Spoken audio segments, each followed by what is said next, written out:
ಕೋಟ್ಯಾಂತರ ಹಿಂದೂಗಳ 500 ವರ್ಷಗಳ ಕನಸು ನನಸಾಗೋ ಕಾಲ ಸನ್ನಿಹಿತವಾಗಿದ್ದು, ನಾಳೆ ಅಯೋಧ್ಯೆಯಲ್ಲಿ ಪ್ರಧಾನಿ ಮೋದಿ ಸುತ್ತ ಕಂಡು ಕೇಳರಿಯದ ಭದ್ರತೆ ಇರುತ್ತೆ. ಮೋದಿ ಸುತ್ತಮುತ್ತ ಎಸ್ಪಿಜಿ ಸಿಬ್ಬಂದಿ ಭಯೋತ್ಪಾದನಾ ವಿರೋಧಿ ತಂತ್ರಗಳಲ್ಲಿ ತರಬೇತಿ ಪಡೆದಿರುವ 100 ಎಸ್ಎಸ್ಎಫ್ ಕಮಾಂಡೋ ಪಡೆ ಇರುತ್ತೆ.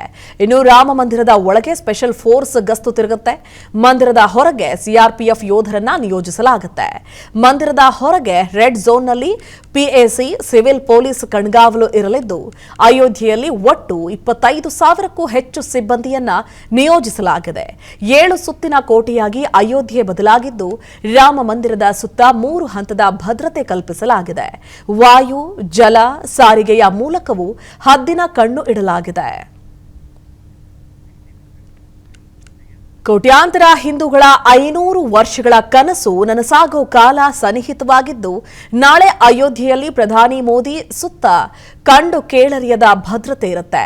ಮೋದಿ ಸುತ್ತಮುತ್ತ ಎಸ್ಪಿಜಿ ಸಿಬ್ಬಂದಿ ಭಯೋತ್ಪಾದನಾ ವಿರೋಧಿ ತಂತ್ರಗಳಲ್ಲಿ ತರಬೇತಿ ಪಡೆದಿರುವ 100 ಎಸ್ಎಸ್ಎಫ್ ಕಮಾಂಡೋ ಪಡೆ ಇರುತ್ತೆ. ಇನ್ನು ರಾಮ ಮಂದಿರದ ಒಳಗೆ ಸ್ಪೆಷಲ್ ಫೋರ್ಸ್ ಗಸ್ತು ತಿರುಗುತ್ತೆ. ಮಂದಿರದ ಹೊರಗೆ ಸಿಆರ್ಪಿಎಫ್ ಯೋಧರನ್ನ ನಿಯೋಜಿಸಲಾಗುತ್ತೆ.